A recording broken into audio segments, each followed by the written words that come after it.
l'aumônerie universitaire de l'ULPGL commémore la Journée internationale de la femme, il y a une pensée qui montait dans mon cœur et il y a une question capitale que je me posais. Est-ce que la femme comprend réellement ce qu'elle est? Parce que partout au monde, lorsqu'il s'agit de cette journée, nous nous rendons compte que la plupart des femmes se plongent dans des choses qui ne conviennent pas. Et beaucoup pensent que cette journée a permis à la femme d'être égale à l'homme. Mais aujourd'hui, je voulais attirer l'attention d'une femme ou de plusieurs femmes afin que chacun reconnaisse qui elle est réellement et en créant la femme, qu'est-ce que Dieu visait et qu'est-ce que Dieu voit au travers de la femme. Je dis merci au consistoire et au comité des actions féminines qui a mis le regard sur moi pour que je sois celle qui va proclamer ce que le Seigneur veut donner à toutes les femmes de l'aumônerie aujourd'hui. La plupart de vous me connaissent, moi c'est Maman Bora, je suis mariée et mère de plusieurs enfants et j'en remercie grandement le Seigneur. Amen. Le thème que nous allons développer aujourd'hui s'intitule « Les responsabilités de la femme et son attitude ». Les responsabilités de la femme et son attitude. Lorsque je réfléchissais et lorsque chaque fois je médite sur ce qu'est la femme, je constate que la femme a des responsabilités qui ne la permettent pas de faire n'importe quoi ou d'agir n'importe comment. Amen. Et les versets que nous allons développer, il y a d'abord Proverbes chapitre 18, le 22e verset, si le média peut projeter ce verset, Proverbe 18, 22. Et dans l'entretemps, nous serons en train de lire Proverbe chapitre 18. Le média va aussi projeter Proverbe 14, le premier verset. Proverbe chapitre 18, 22, la parole de Dieu nous dit ceci. Nous lisons au nom de Jésus-Christ. Celui qui trouve une femme trouve le bonheur. C'est une grâce qu'il obtient de l'Éternel. Amen. En lisant le Proverbe 14, le premier verset, la parole de Dieu nous dit, la femme sage bâtit sa maison, et la femme insensée la renverse de ses propres mains. Amen. Lorsque nous serons en train de développer ce sujet, nous allons lire aussi beaucoup d'autres versets que nous serons en train peut-être de projeter ou de lire. Mais avant de commencer ou d'entrer dans le vif de notre sujet, il y a des pensées qui me traversaient dans la tête. Et je disais au Seigneur, qu'est-ce qu'il faut réellement dire à la femme dans une journée comme celle-ci? Et la première chose qui m'est parvenue à tête était que la femme n'est pas n'importe qui. Et la femme occupe une place, je dirais, qui est stratégique un peu partout, que ce soit dans la société, dans sa famille, dans l'église. Partout où se trouve la femme, elle occupe une place stratégique. Et ma prière, mon souhait est que chaque femme prenne conscience de cette chose. Pourquoi? Parce que la parole de Dieu vient de nous dire que celui qui trouve une femme trouve le bonheur. Femme comprend que partout où toi tu es, partout où Dieu peut te mettre, il voit déjà le bonheur qui se trouve là où toi tu es. Amen. Je ne m'adresse pas seulement aux femmes mariées, mais je m'adresse à toute créature féminine en ces lieux. Parce que lorsque moi, je vois la femme, je représente la femme comme les bananiers. Lorsque vous voyez un bananier qui pousse, il est un peu difficile de comprendre que dans ce bananier se cache le banane, le fruit que tout le monde veut déguster, n'est-ce pas? Et lorsque vous voyez la petite fille, déjà en elle, Dieu a enfoui tout ce qu'il faut pour qu'elle soit bonheur partout où elle se trouvera. Amen.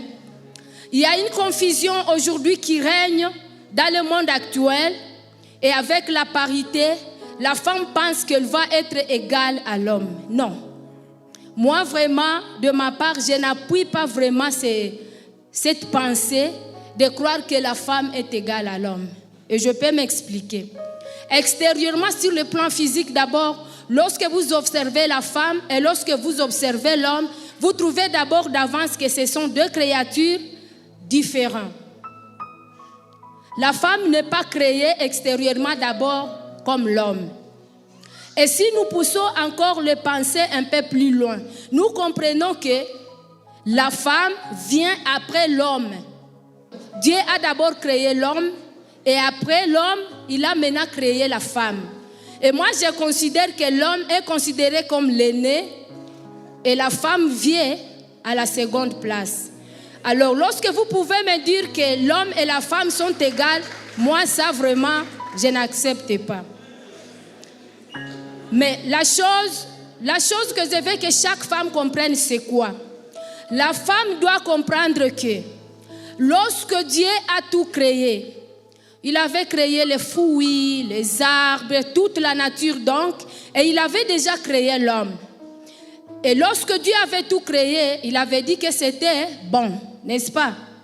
Mais lorsque Dieu vient collaborer avec l'homme après toute la création, peut-être Dieu s'attendait à voir l'homme dire que vraiment Dieu, bien sana. Mais malheureusement, lorsqu'il rencontre l'homme, il trouve que l'homme n'est pas totalement fier ou content de l'œuvre que Dieu avait fait. Et moi, je pense que peut-être il avait goûté aux pommes, il avait goûté, mais il est resté sans joie, sans bonheur. Et Dieu s'est rendu compte qu'il y a quelque chose qui manque. Alors, lorsque l'homme était angoissé par cette situation, Dieu a cherché comment venir apporter ce que l'homme manquait. C'est alors que Dieu a pensé à la création de la femme. Et lorsque Dieu dit que celui qui trouve une femme trouve le bonheur, il ne se trompe pas. Pourquoi? Parce que lorsque l'homme a vu la femme que Dieu avait créée, personne ne l'avait appris, mais il a commencé la poésie directement. Et il a manifesté sa joie et Dieu a compris que cet homme est comblé. Alors moi, je vais révolter une femme. Maman, jeune fille, mets-toi en tête que tu es venu combler le vide de quelqu'un. Ce quelqu'un-là était dans une défaillance.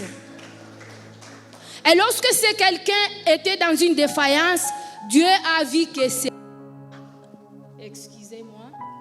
Dieu a vu que c'est toi qui viendras combler cette défaillance, cette vide-là, ce manque de bonheur qui troublait le cœur de l'homme. Lorsque Dieu lui te crée, il te crée et il te capacite de tout ce qu'il faut pour que tu viennes combler ce vide-là. Alors moi, je regrette lorsque je vois des femmes qui s'apitoient sur leur état, puisqu'il y a beaucoup de femmes qui disent que non, non, non, non. Ça, ils ne font pas le dire. Nous ne sommes pas égaux aux hommes, mais nous ne sommes pas non plus comme les hommes. Nous les ressemblons puisque nous sommes venus d'eux. C'est une partie des hommes qui a créé la femme, mais la femme n'est pas égale à l'homme et la femme n'est pas comme l'homme. Si nous lisons Genèse 18, Genèse 18 plutôt, la Bible nous dit que, et Dieu dit, il n'est pas bon que l'homme soit seul, je lui ferai une aide semblable. Quelqu'un peut me ressembler, mais il n'est pas moi. Nous avons beaucoup de ressemblances avec ma grande sœur, mais il n'est pas moi, je ne suis pas non plus elle. Alors, lorsque Dieu te crée à la ressemblance de l'homme, il ne signifie pas que vous êtes égal, non. L'homme était tombé dans une défaillance qui avait angoissé. Et toi, tu es venu être une aide. Alors, je vais poser une question aux mamans. Lorsque quelqu'un est fatigué et qu'il a besoin d'une aide, est-ce que celui qui viendra l'aider est égal à la personne qui est fatiguée? Je pense que non. Lorsqu'on te dit qu'il y a quelqu'un qui a échoué quelque part et que c'est toi qui vas l'aider, tu dois apprendre à être plus fort que la personne qui était tombée à défaillance. Et c'est ça l'esprit qui doit animer chaque femme. Amen. Les femmes cessons de nous minimiser. Nous sommes forts et nous sommes plus performants que le papa. Amen. Je l'ai dit avec raison, pas pour vous plaire ou attirer seulement votre attention, mais je l'ai dit en connaissance des causes. Et au fur et à mesure que nous allons développer ces sujets, nous allons comprendre petit à petit comment est-ce que la femme est plus performante que l'homme. Mais l'homme reste à sa place. Il est l'aîné, la femme vient après l'homme. Nous comprenons que c'est la femme qui a été créée pour l'homme et à partir de l'homme. Pour dire que l'homme garde sa place et la femme vient toujours après l'homme. Amen. Lorsque nous lisons le Proverbe 18, le 22e verset, nous trouvons que la femme, lorsque Dieu crée la femme, d'abord, lorsque Dieu crée la femme, il fait dormir l'homme. Et lorsqu'il finit la création, il amène à la femme l'homme, il amène à l'homme plutôt la femme déjà créée, n'est-ce pas? Personne ne sait ce qui s'est passé entre l'homme et la femme et Dieu lorsque l'homme était en sommeil. Pour dire que la femme, c'est une personne qui a des secrets particuliers avec son Dieu. Et moi, je pensais que peut-être lorsque l'homme s'endormait, c'est alors que Dieu donnait à la femme toutes les capacités nécessaires pour venir combler ce vide-là. Alors, maman, tu comprendras avec moi que tu n'es pas n'importe qui et tu n'as pas droit à n'importe quoi. Amen. Je vais révolter une femme, surtout les jeunes filles qui grandissaient.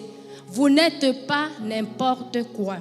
Et lorsque moi je considère encore la femme, bon, je fais peut-être une allusion, mais je considère l'homme comme les anciens téléphones là que nous utilisions. Ces téléphones-là ne servaient que pour appeler et peut-être voir une montre. Mais aujourd'hui, au fur et à mesure que la technologie avance, dans ton téléphone, tu peux avoir tout. Et nous constatons que les anciens téléphones-là étaient vraiment consistants, étaient forts et pouvaient garder peut-être la charge pendant longtemps.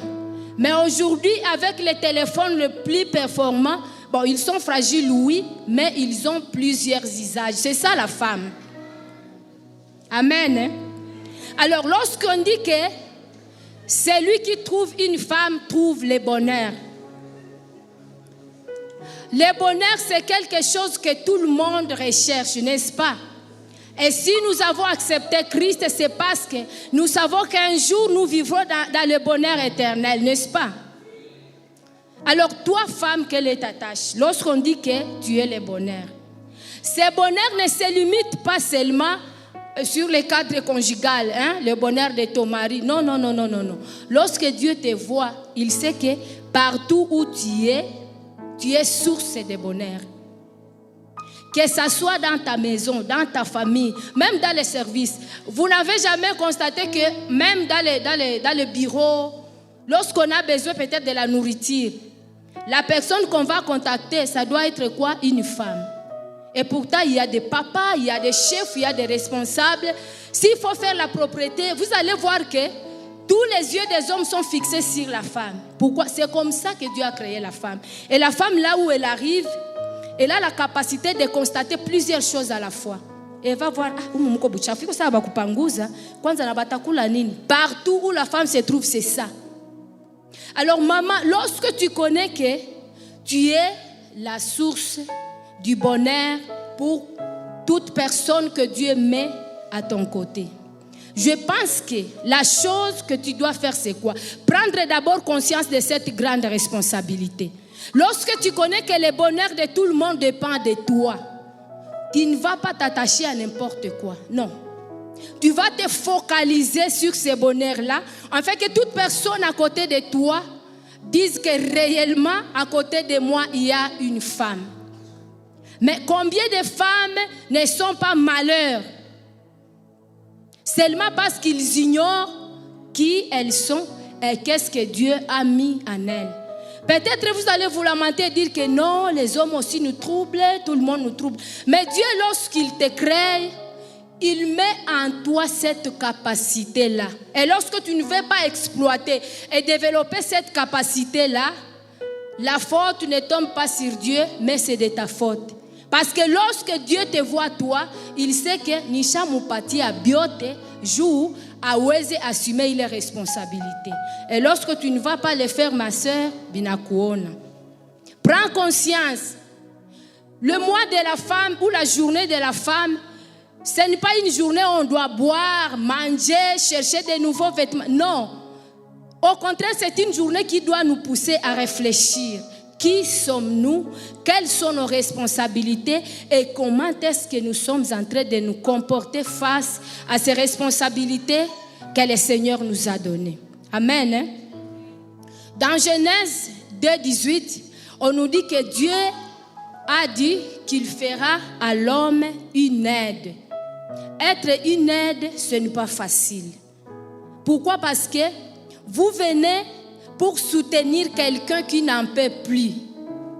Alors imaginez, lorsque vous venez aider quelqu'un qui n'en peut plus et que vous soyez plus faible que lui, qu'est-ce que vous allez faire? Je pense que le résultat restera le même. Pourquoi? Parce que même celui qui est venu aider, nae ni musaï photo. Alors vous comprenez avec moi, maman, que nous devons être forts. Et d'ailleurs, le proverbe 31 nous dit que la femme vertueuse doit être sainte de force à sa hanche. Femme, tu n'as pas droit de te laisser emporter par n'importe quel propos, n'importe quoi qui peut t'affaiblir. Non, dis-toi que lorsque Dieu m'a créé, il a mis en moi une force capable de venir aider l'homme. Et aider l'homme, c'est sur tout le plan. Sur le plan physique, sur le plan spirituel, sur le plan, je dirais, social. Sur le plan physique, c'est d'abord pour ses désirs. Si Dieu a dit que chaque homme doit avoir sa femme, c'est puisqu'il a voulu que les désirs sexuels ne se fassent pas en désordre. Puisque Dieu connaissait les désirs qu'il a enfouis dans l'homme, et il a vu que la femme est l'aide propice pour apaiser ces désirs-là. Et sur le plan spirituel, la femme est une collaboratrice de Dieu. Pourquoi? Parce que la femme a cette capacité-là de savoir comprendre les choses de Dieu ou la visitation de Dieu. À l'exemple de Marie. Quelquefois, moi, je me demande si une fois Marie avait dit que bon, je ne sais pas ce qui allait se produire. Mais puisqu'elle était proche de Dieu, elle était consciente que je suis la collaboratrice de Dieu et elle était à genoux toujours en connexion avec Dieu. Elle a rapidement comprendre qu'il y a quelque chose que Dieu veut faire au travers de moi pour sauver l'humanité. Et directement, lorsqu'elle a pris conscience, elle a dit, Seigneur, qu'il me soit fait selon ta volonté. Les femmes, nous avons cette capacité-là. Et beaucoup de femmes empêchent aux hommes d'avancer seulement parce qu'ils ne sont pas connectés à Dieu pour recevoir des choses qui peuvent orienter leur mari. Et moi, je regrette lorsque je trouve une femme qui prie, bon, mais puisqu'il y a prié et prié. Je pense que, vu la grande responsabilité que Dieu nous a donnée, s'il y a des personnes qui devaient rester toujours à genoux, toujours en contact avec Dieu, c'est nous les femmes. Parce que nous avons une charge où tout le monde attend quelque chose de bien de nous. Tu as des enfants. Ces enfants attendent le bonheur au travers de toi. Ton mari, ta belle famille, ta famille, ton entourage et même l'église. Alors si maman, tu ne vas pas prendre conscience et te mettre à genoux pour dire à Dieu, Nisaidie. tu vas faire chuter plusieurs. Tu vas faire chuter vraiment plusieurs et tu vas ronger la vie de beaucoup de personnes. Maman, prenons conscience de qui nous sommes. Lorsque Dieu nous crée, il sait qu'il s'est investi à nous davantage jusqu'au point où nous soyons à mesure de remplir les responsabilités qu'il nous a données. Amen. Lorsque nous lisons toujours dans le proverbe 22, on dit que la femme, celui qui trouve une femme trouve le bonheur. Et c'est une grâce ou une faveur qu'il obtient de l'Éternel. Et dans Proverbe 19, 14, on nous dit qu'on peut hériter de son père les maisons et tous les biens, mais la femme sage, c'est Dieu qui la donne. Donc la femme, c'est un cadeau, une faveur imméritée que Dieu prend et qu'il amène à l'homme. Ici maintenant, je vais attirer l'attention des hommes. Lorsque tu as quelque chose que tu reçois par faveur, ce n'était pas ton droit. Je pense que la chose que tu vas faire, c'est de veiller sur cette chose jalousement parce que c'est quelque chose que tu as reçu par grâce. Tu ne l'as pas mérité. Mais combien des hommes ne font pas pleurer leurs femmes, surtout pendant ces siècles. Lorsqu'on est marié, on est comme quelque chose qu'on a déposé dans la maison. Il y a des hommes qui ne savent même pas dire merci à leurs femmes. Il y a des hommes qui se permettent même de confronter leurs femmes avec les femmes étrangères, les femmes de la rue. Ça, Dieu n'aime pas. La femme est une grâce que tu as reçue devant Dieu. Et lorsque tu gardes bien cette grâce que Dieu t'a donnée, c'est alors que tu peux avoir de l'accès au devant de Dieu, cher papa. Si tu veux maltraiter ta femme, sache que ton accès devant Dieu est fermé. Si tu veux te diviser, te quereller ou créer une vie difficile à cette femme-là, imaginez que c'est elle qui est toujours à genoux pour que toi tu trouves le bonheur. Et lorsque maintenant tu vas la troubler, qu'est-ce qui va se produire? Et dans Malachie, chapitre 2, à partir du 13e verset, Dieu dit que vos autels sont remplis de pleurs et de gémissements parce que vous avez été infidèles à vos femmes. Cher papa, veillez sur ces femmes que Dieu a mises à vos côtés. Aidez-les à bien assumer leurs responsabilités pour que ce bonheur que Dieu a caché dans les femmes serve à vous et à toute la famille. Toute chose qu'on a reçue par grâce, toute faveur qu'on n'a pas méritée, on doit veiller jalousement sur la garde de cette chose-là. Et toutes les fois où vous maltraitez vos femmes, toutes les fois où vous pouvez les minimiser, vous vous trompez vous-même. Puisque nous constatons souvent que lorsque la maman n'est pas à la maison, tout le monde constatera facilement que moi, nyumba amuna mwanamuki. Et je suivais les enseignements d'un homme de Dieu de Tanzanie qui disait que wanawake ni ma professa. Le professeur, donc le professeur de l'université. Pourquoi? Parce que elles ont une capacité que même si les hommes se mettaient à réfléchir, vont découvrir que réellement, ces personnes sont des génies. Comment est-ce qu'au même moment, la femme peut être en train d'entretenir son bébé, à la fois en train de préparer, peut-être ce que va manger toute la famille. Papa peut aussi venir. Ma papa ngui kwa api? Mbona niko na besoin de café? Bon, subiri kidogo mina kuya. Et tu vas voir que toutes ces responsabilités-là, elle est capable de les assumer à la fois. Et lorsque la femme n'est pas là, elle a voyagé même peut-être si on s'est convenu que mina enda dafanya 2 semaines. Après 3 jours, papa tanza utarudia siku gani bwana? Pourquoi? Parce que binyabiko kule binamushinda, binamuvuruga. Celui-ci vient, oh maman. Et il est tourné à papa. Alors lorsque tout le monde arrange papa, il se gêne et il dit, eh bwana, rudia sasa usimalize hata une semaine, kuya bwana huku ça ne va pas. Mais la femme ne se gêne jamais. Et moi je suis contre ces hommes qui disent à leur femme, unashinda hapa na uko nafanya nini? Kazi yako ni gani kwa mwenye nyumba kukula tu? Non. Non. Lorsque vous avez de l'argent, vous payez les filles de ménage. Si vous n'avez pas kamakuta. Alors ces choses que font les filles de ménage, est-ce que kwa maisha sema à la fin du mois ndakupatia salaire jour njo kona jiokipe na vitu wetu ya munyumba? Non. Non. Chers papas, comprenons que la femme est une grâce que nous devons garder précieusement afin que cette femme exalte ce bonheur que Dieu a enfoui dans elle.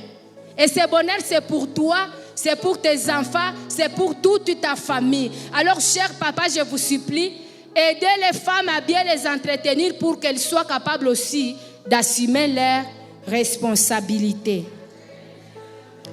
La femme,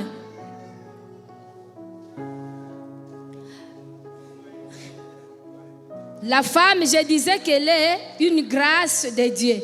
Mais il y a un autre point sur lequel j'ai voulu parler. La femme nous dit que, la Bible nous dit plutôt que la femme, c'est une couronne sur la tête de son mari. Proverbe 12, le 4e verset. Proverbe 12, verset 4, nous allons lire. La parole de Dieu nous dit ceci. Une femme vertueuse est la couronne de son mari. Amen.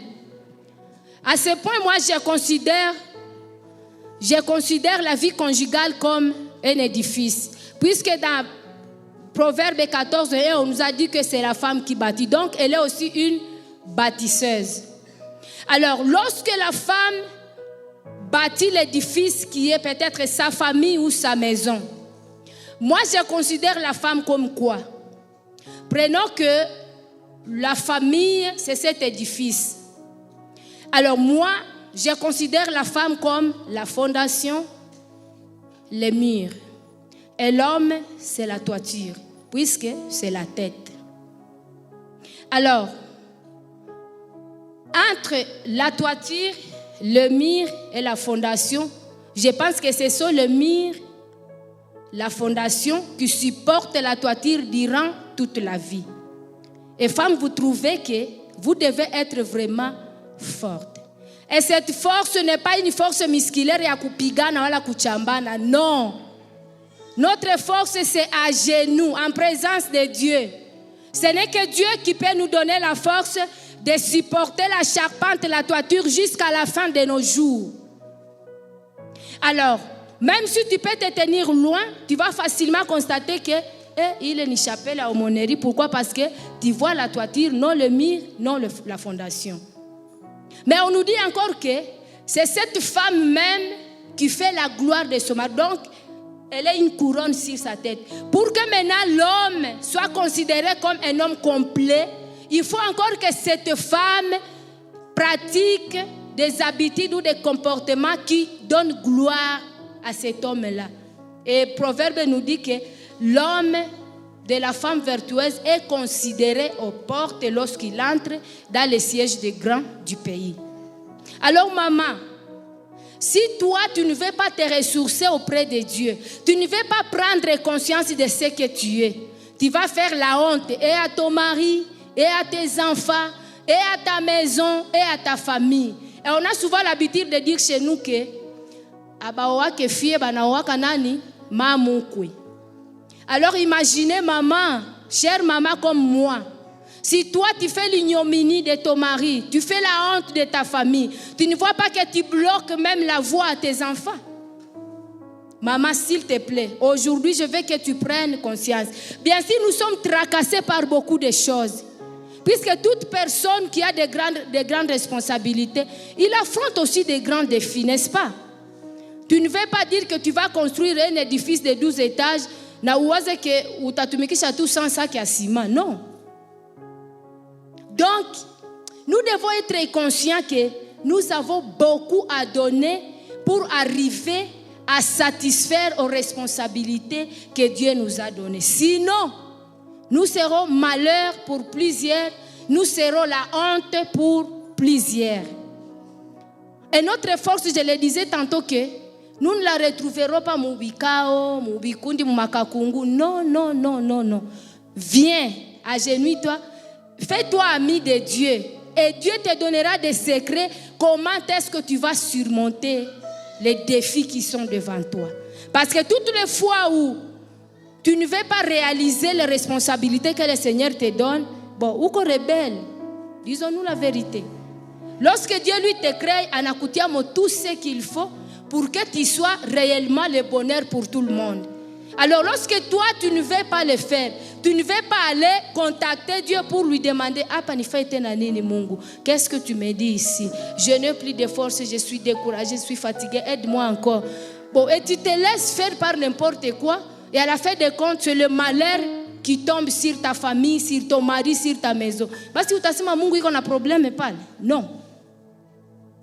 Maman, prenons conscience de qui nous sommes. Il y a une femme vraiment qui m'encourage beaucoup dans la Bible. C'est Séphora, la femme de Moïse.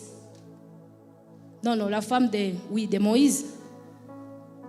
Lorsqu'ils viennent de là où ils avaient pris fuite, ils retournent chez eux.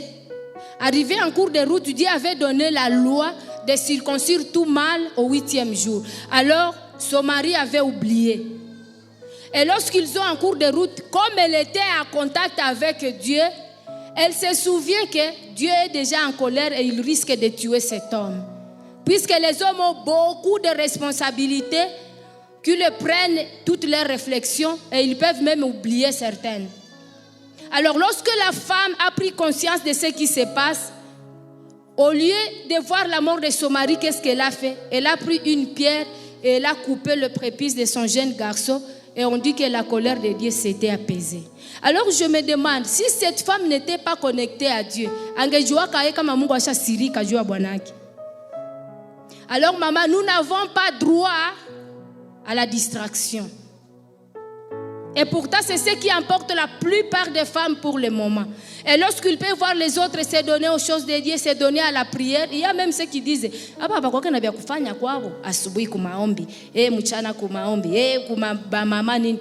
non, non, non, non, non, non, non. Maman, si tu es vraiment consciente de toutes les responsabilités que tu as, où t'as blagué? Où t'as blagué? Puisque le changement même de l'environnement qui est autour de toi dépendra de toi. Toi, bonheur. Qu'est-ce que tu fais pour que réellement tu exaltes ce bonheur partout où tu es? Le mois de la femme, c'est pour nous ramener dans notre conscience. Et lorsque nous prenons conscience de qui nous sommes, demandez à Dieu la force et la capacité de bien d'accomplir les tâches que le Seigneur attend de nous. Lorsque nous savons que nous sommes la grâce que Dieu a déposée entre les mains de ses papas, je pense que la chose qui va nous caractériser, nous n'allons pas nous attarder sur les faiblesses de ces papas-là. Pourquoi? Parce que nous sommes déjà conscients que si ces papas peuvent être acceptés devant Dieu, c'est à cause de nous. Alors lorsque vous trouvez qu'il y a une défaillance, non, non, non, non. Donc nous devons avoir un cœur qui est flexible, facile à pardonner. C'est ça la femme. Puisque la Bible nous dit encore dans le Nouveau Testament que la femme sera sauvée en devenant mère. Être une mère, c'est avoir un grand cœur. Le dernier point peut-être sur lequel je voulais parler, c'est que la femme étant une mère, moi je la considère comme le labo que Dieu utilise pour produire la semence la plus précieuse au monde qui est la vie. La femme produit la vie. Alors imaginez si la femme n'est pas connectée à Dieu. Quelle sorte de vie cette femme produira-t-elle? Puisqu'il y a plusieurs labos au monde, on traite toutes choses, les matières premières, les aliments, je ne sais quoi et quoi. Mais dans tous ces labos, on ne produit pas la vie humaine. Et lorsque Dieu a vu qu'il fallait continuer la création, il a vu qu'il est nécessaire de faire quoi? D'associer la femme. Moi, elle est Tumbouyako. Il fallait que la femme soit là pour que Dieu commence à procréer. Et le labo que Dieu s'est choisi, ni tumbuya comme maman. Et tu vas trouver que tu es très spécial. Oui, les hommes sont là, on dit que mon papa va nazala kandiyo. Mais moi, je n'admets pas. Écoutez-moi, s'il vous plaît, je n'admets pas pourquoi. Vous venez, vous semez une semence. Toutes les troubles, toutes les complications, tout ce qui est lié à la croissance de cette semence, ni maman John na bisiki. Qui est parmi vous celui qui a déjà senti la douleur ya sa mtoto anatupa mugulu mutumbu? Qui connaît ce qui se passe lorsque les médecins disent à la femme, maman poussez, poussez, maintenant poussez. Qui connaît ces douleurs-là? C'est la femme. Et lorsque l'enfant est déjà au monde, ukiona mtoto analialia busiku nasikia papa, bwana huyu mtoto wako mbona anasumbua sana, c'est quoi? Bon, ile saa ni wangu. Donc, le papa, vous venez semer la semence, mais celui qui collabore avec Dieu jusqu'à arriver à la vie, c'est la femme. Tuikubali les mamans. C'est la femme. Lorsque le fœtus subit toutes les métamorphoses dans les seins maternels, si je vais vomir, si je vais avoir des palpitations, il y a même ceux qui s'évanouissent, si je vais avoir... C'est moi, ce n'est pas toi, papa. Lorsque je commence à être déformé, c'est moi, ce n'est pas toi. Alors acceptons que la femme est une proche collaboratrice de Dieu. Et je pense que la semence la plus précieuse que Dieu a sémée ou que Dieu a apportée au monde, c'est la vie humaine. Il n'y a pas une chose aussi précieuse que la vie humaine. Et celle qui est porteuse de cette vie humaine, c'est moi, c'est toi, maman. Ça sera toi, jeune fille. Et avec ça, nous trouvons que nous devons vraiment rester attachés et encore attachés à notre collaborateur, pour que lorsque nous sommes en train de donner des vies, nous sommes appelés aussi à éduquer ces vies-là selon Dieu. Alors lorsque nous ne sommes pas attachés à Dieu, nous allons ruiner la vie de plusieurs et les vies ne seront que des rébellions. Pourquoi? Parce que nous n'avons pas été attachés à notre source. Chère maman, aujourd'hui, nous sommes en train de commémorer la journée internationale de la femme ici chez nous à l'Aumônerie. Mais mon souci, mon souhait est que chaque maman, chaque jeune fille qui grandit prenne conscience que être née une femme, ce n'est pas un malheur, mais c'est une grâce. Pourquoi? Parce que les femmes, nous sommes spéciales. Et lorsque Dieu nous a créés, il a mis à nous une spécialité que les hommes recherchent chaque jour. Il a mis à nous une spécialité qui apaise les hommes sur tous les plans. Il a mis à nous une spécialité qui nous rend capables de porter la semence jusqu'à produire une vie. Le papa veut voir le bébé naître. Bon, anaenda tu kukazi anarudia, mais un jour viendra nakuta mtoto anaanza muita papa, Aisha anza sema, mais qui l'a appris dire papa? Si ni wewe maman. Le premier pas lorsque l'enfant commence à marcher, n'est-ce pas que c'est nous maman qui le faisons? Ou bien je me trompe, ou bien je le constate moi-même. Le papa lui constatera seulement que moi j'ai fait des exercices jukaweze tembea, jukaweze ita papa, jukaweze sema bui, nilikuwa nakafundisha. Mais est-ce que papa était là? Maman, nous sommes les piliers de nos familles, raison pour laquelle la Bible nous dit que c'est la femme sage qui bâtit. Alors sans cette sagesse, sans ce vertu que Dieu a mise à nous, nous ne servirons à rien. Au contraire, nous allons ruiner la vie de plusieurs. Et lorsque je suis en train de conclure, j'ai voulu qu'on nous lise Jérémie chapitre 31, le 22e verset.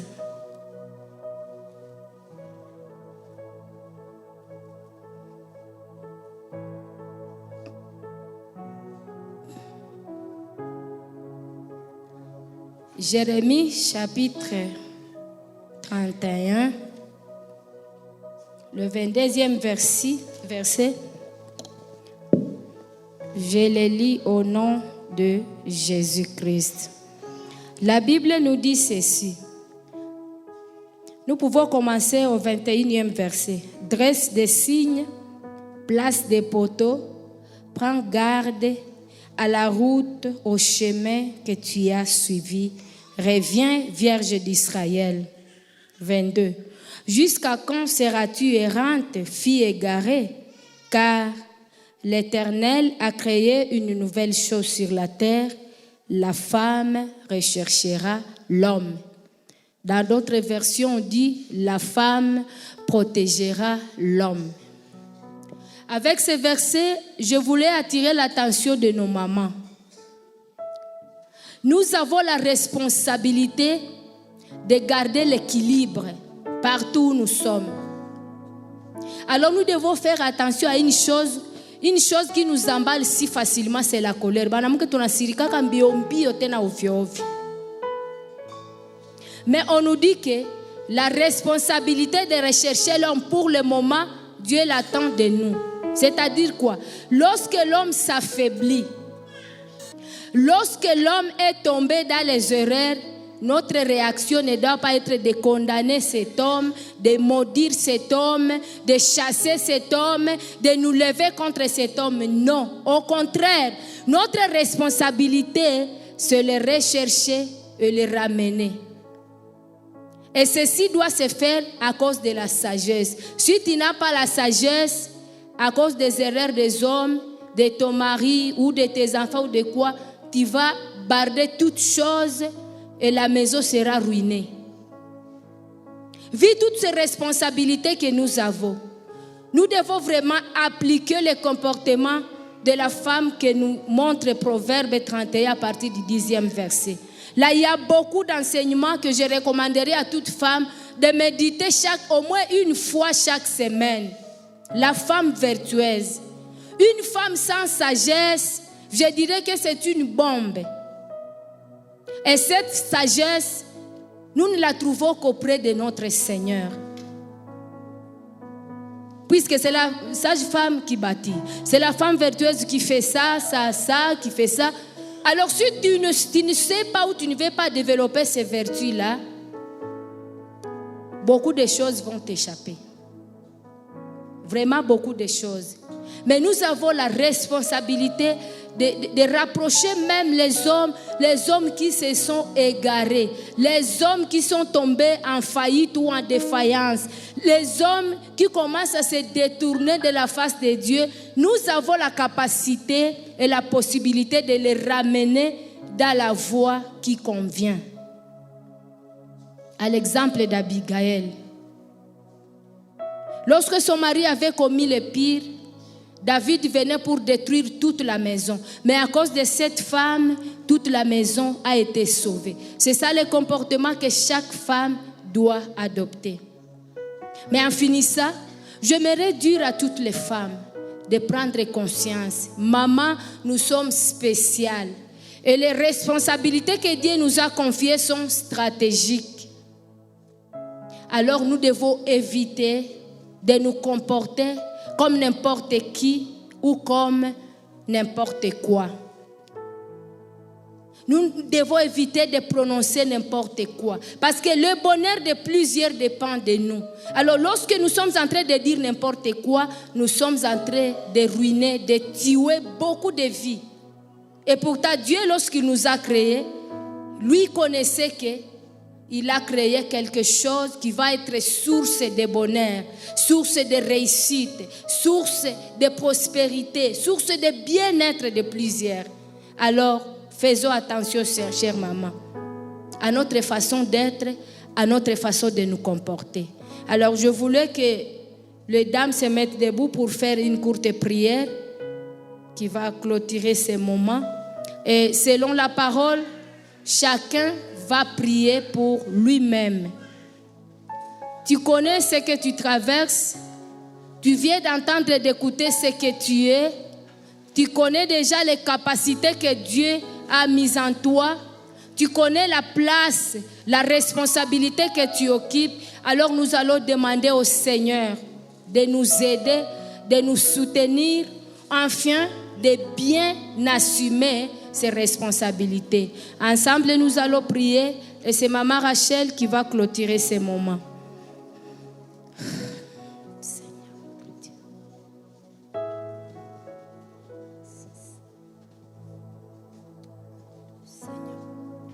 Nous avons besoin de toi, Dieu de gloire. Tu nous as créés femmes. Tu avais des responsabilités que tu nous as léguées.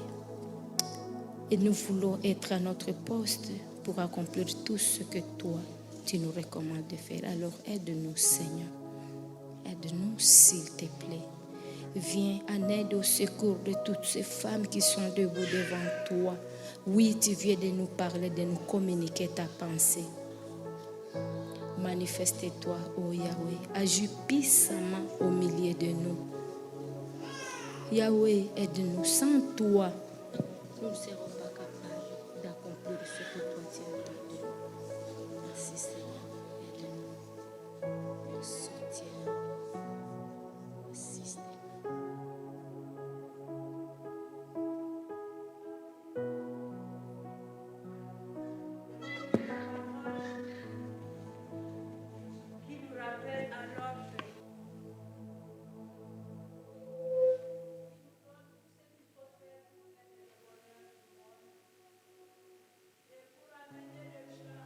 Seigneur,